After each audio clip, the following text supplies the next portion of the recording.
Graça e paz, igreja. Louvado o nome do nosso Senhor. Mais um domingo estamos aqui adorando esse Deus maravilhoso, esse Deus cheio de graça e bondade. E vamos continuar no Sermão do Monte.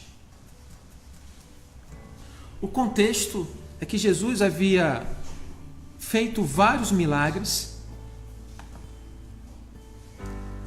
Sua fama alcançou toda aquela região, Judeia, Samaria, até a Síria. Jesus fez sinais, curou os enfermos, e a multidão começou a seguir Jesus.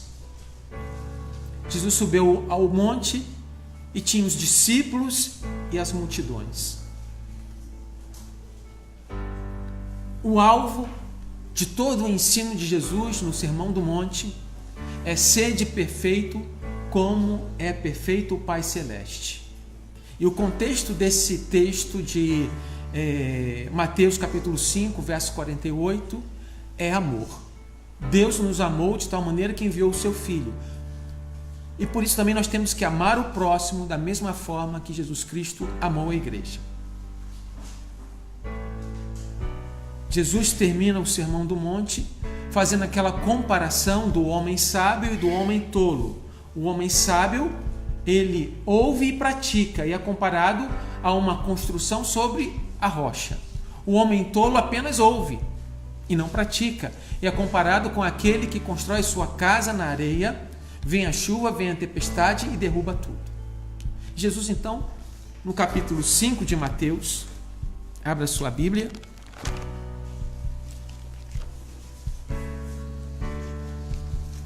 Mateus capítulo 5.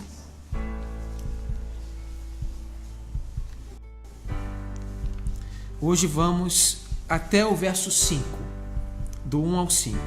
Vendo Jesus as multidões, subiu ao monte e, como se assentasse, aproximou-se os seus discípulos e ele passou a ensiná-los, dizendo: Bem-aventurados os humildes de espírito, porque deles é o reino dos céus. Bem-aventurados os que choram, porque serão consolados. Bem-aventurados os mansos, porque herdarão a terra. Vimos que bem-aventurado ou bem-aventurança é a mesma coisa que felicidade. E certamente o ser humano procura a felicidade em várias partes, mas não vai encontrar, porque a única fonte da verdadeira felicidade é Deus. Temos aqui, neste mundo, momentos de felicidade, mas o que Deus oferece é uma felicidade eterna, junto com Ele, relacionamento, e fundamentada na fé. Felizes são aqueles que são alcançados por essa graça de Deus. Vimos na escola bíblica dominical deste mês que é Deus quem escolhe segundo a sua soberana e livre vontade. Somos alcançados por essa graça. É retirada a cegueira dos nossos olhos e o nosso coração de pedra é transformado no coração de carne. Isto é conversão. A felicidade que Deus nos oferece não é baseada em circunstâncias. Sei que muitos aqui da igreja tiveram seus telhados quebrados. Suas casas encheram de água essa semana. Visitei a casa da irmã Dani. Realmente, à noite dá para ver as estrelas. Mas nossa felicidade, a felicidade que Deus nos dá, não está baseada em circunstâncias. Apóstolo Paulo estava preso e ele cantava louvores a Deus na prisão. A limitação dele era uma limitação física, mas isto não tirou a liberdade que ele tinha de se relacionar com esse Deus que criou tudo que existe. A primeira bem-aventurança, só para lembrar, é: bem-aventurados os humildes de espírito, porque deles é o reino dos céus.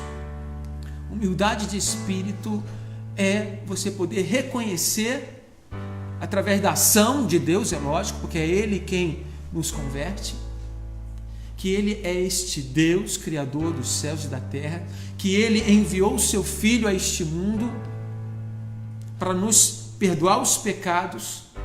Bem-aventurança é reconhecer o favor desse Deus soberano a um pequenino como cada um de nós, que nada pode dar em troca a este Deus. É reconhecer que fora da graça não há nenhum lugar que podemos encontrar a felicidade verdadeira. Graça é um amor que nós não merecemos. É um favor imerecido. É um presente que Deus nos dá, e posso dizer assim, como um dom inefável, aquilo que melhor, aquele presente que Deus tem de melhor para a sua vida. Não é uma casa, não é um carro, não é um emprego. O melhor presente que Deus tem para a sua vida é o seu próprio Filho Jesus Cristo, que morreu por nós na cruz. É reconhecer o amor do Pai no sacrifício de Jesus na cruz. É depositar humildemente nossa confiança em Deus. Bem-aventurado aqueles que confiam em Deus. Entender que Deus é suficiente para a nossa vida. Para Paulo, quando ele orava, pedindo que fosse retirado um espinho na carne, Deus disse: a minha graça te basta. A segunda bem-aventurança está escrito no verso 4: bem-aventurados que choram, porque serão consolados. Não é apenas uma reação emocional ou uma reação biológica do nosso corpo. Não. Chorar é ter sensibilidade com o próximo, é ter compaixão com o próximo. Passamos por muitas aflições e todas essas aflições vão nos dar experiência para enxugar também a lágrima do outro. E a mensagem de hoje se encontra no versículo 5. Bem-aventurados mansos, porque herdarão a terra. Mateus 5:5. Mais sábio do que alguém que conquista as cidades inteiras, territórios inteiros, é aquele que tem domínio próprio, que domina a si mesmo. Para o discípulo herdar a terra, só faz sentido quando essa herança compreende ou abriga o outro, o seu próximo. O discípulo não é egoísta, ele não quer conquistar sozinho, ele quer dividir. Moisés, por exemplo, quando o povo pecou e construiu aquele bezerro de ouro, ele orou ao Senhor para que Deus perdoasse o pecado e a rebeldia daquele povo. Em Êxodo, capítulo 32, do verso 31 até o 35, está escrito: tornou Moisés ao Senhor e disse: ora, o povo cometeu grande pecado, fazendo para si deuses de ouro. Agora, pois, perdoa-lhe o pecado, ou, se não, risca-me, peço, do livro que escreveste. Moisés estava disposto que Deus riscasse o nome dele do livro da vida, para que aquele povo fosse salvo. Moisés representa Jesus Cristo. Jesus que deu sua vida, tomou o nosso lugar na cruz para perdoar os nossos pecados, para que nossos nomes fossem escritos no livro da vida. É lógico que não dependia de Moisés. Então disse o Senhor, verso 33, disse o Senhor a Moisés: riscarei do meu livro todo aquele que pecar contra mim. Vai, pois, agora e conduze o povo para onde te disse. Eis que o meu anjo irá diante de ti. Porém, no dia da minha visitação, vingarei neles o seu pecado. Feriu, pois, o Senhor ao povo, porque fizeram um bezerro que Arão fabricava. Deus é um Deus justo, é um Deus santo.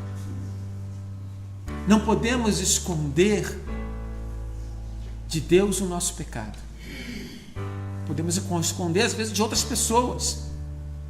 Podemos tentar nos auto-enganar, mas diante de Deus é impossível. É impossível você se fechar num quarto, trancar a porta e pensar: não tem ninguém me vendo. Não, Deus está vendo. Por isso, Moisés estava orando pelo povo que tinha pecado. Moisés foi considerado um homem muito manso. A falta de mansidão consiste na ilusão de provar aos outros que você é melhor ou mais forte. Sabe aquelas pessoas que querem ganhar no grito? Se impondo sobre o outro? Nós perdemos a mansidão quando estabelecemos a vitória a partir da derrota do outro. Não é lutando no ringue, como lutador de boxe, que teremos vitória quando tivermos o nosso adversário, entre aspas, quando ele estiver na lona. Não, não é assim que nós vencemos. Os valentes, eles olham para o mundo como uma arena de batalha, ou quem sabe mais atualmente, como um octógono, onde os lutadores de MMA desferem seus golpes até render o outro. Os mansos, eles vão olhar para o mundo de uma maneira diferente. Eles vão enxergar pessoas.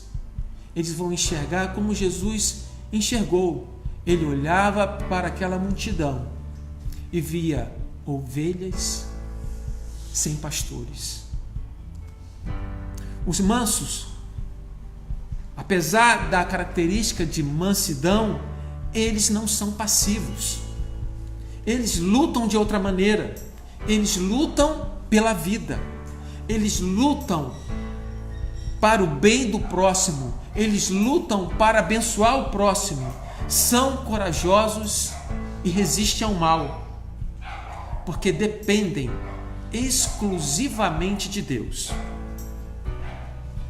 Jesus, por exemplo, poderia orgulhar-se de ser o maior que os anjos, de ser maior do que os homens. Poderia usar o seu poder de argumentação para humilhar os seus opositores. Mas para vencer, o que ele fez? Ele ofereceu a sua própria vida. Sua vida de mansidão levou a conquistar mais do que qualquer exército do mundo. Vários impérios passaram por esse mundo. Vários exércitos.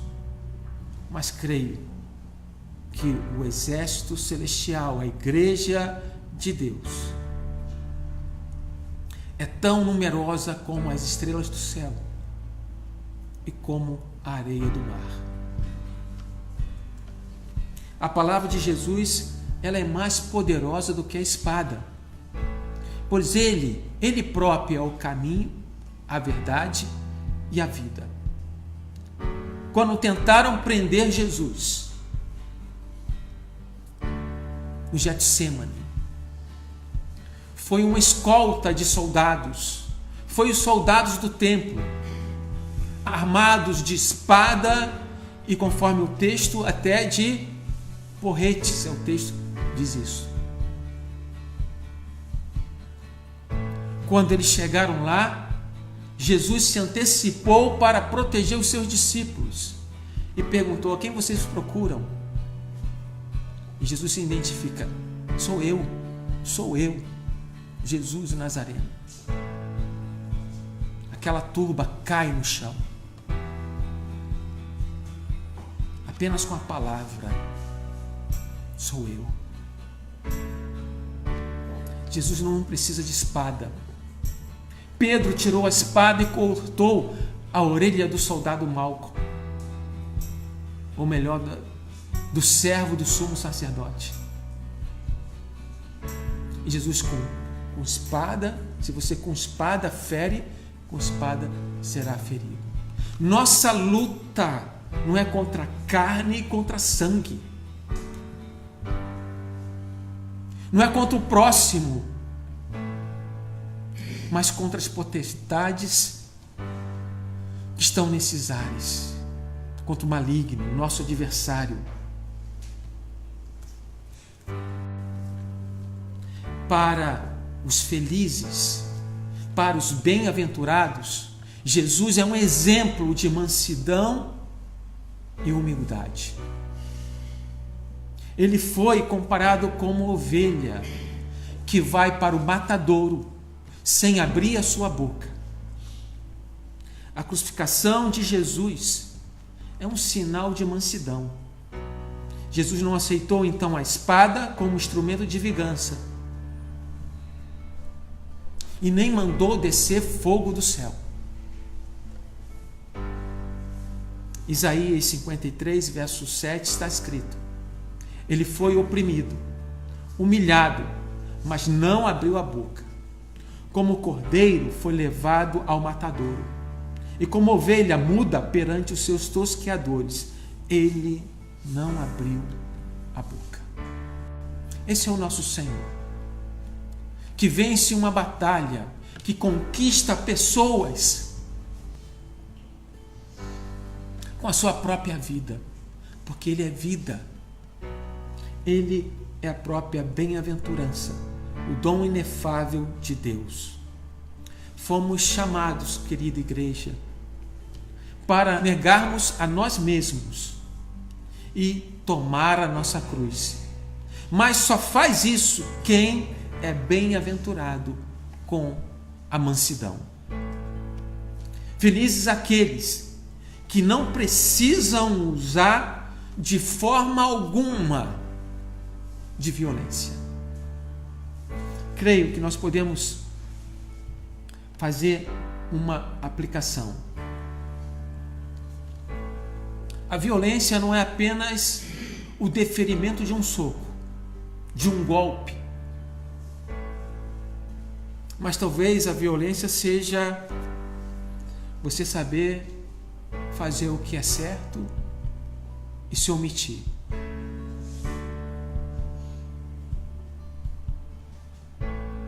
A violência pode estar em suas palavras, às vezes arrogante, pela falta de humildade, às vezes por um julgamento errado, às vezes pela soberba, achar que é o melhor. E aí Jesus, o próprio Deus,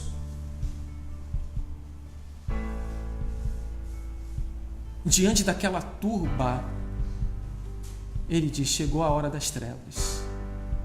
É a hora que ele começa a beber o cálice da ira de Deus. Sobre ele estava o nosso pecado. Precisamos sempre olhar o exemplo de mansidão do nosso Senhor e Salvador Jesus Cristo e não deixar a nossa carne se levantar, nos dominar.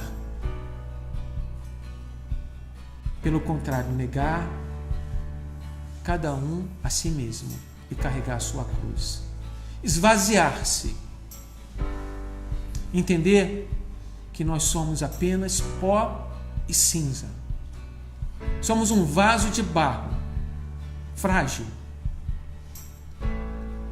que qualquer coisa pode nos afetar. Uma doença, um dardo inflamado do maligno, se você não estiver com escudo. Enfim, felizes são aqueles que foram predestinados segundo o propósito daquele que faz todas as coisas. Efésios 1:11. Chegamos aqui até 3 bem-aventuranças. Felizes aqueles que são humildes de coração. Felizes aqueles que choram.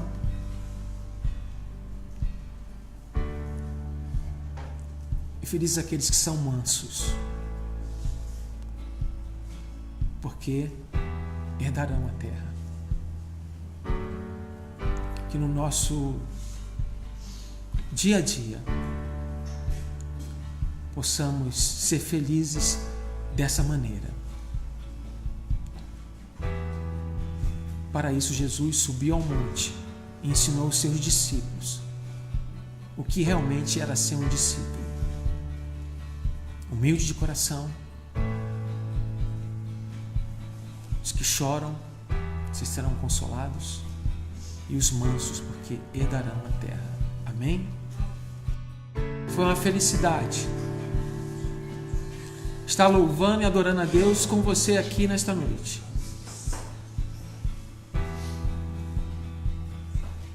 E você que procura a felicidade, só tem um lugar que você pode achar. Esse lugar é Jesus Cristo, autor e consumador da nossa fé, Filho de Deus, Santo de Israel. Não demore,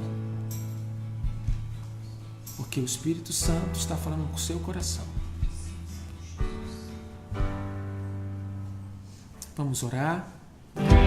Que a graça do nosso Senhor e Salvador Jesus Cristo, que o amor de Deus Pai, Criador dos céus e da terra, e que a consolação do Espírito Santo esteja agora e para sempre com você. Amém.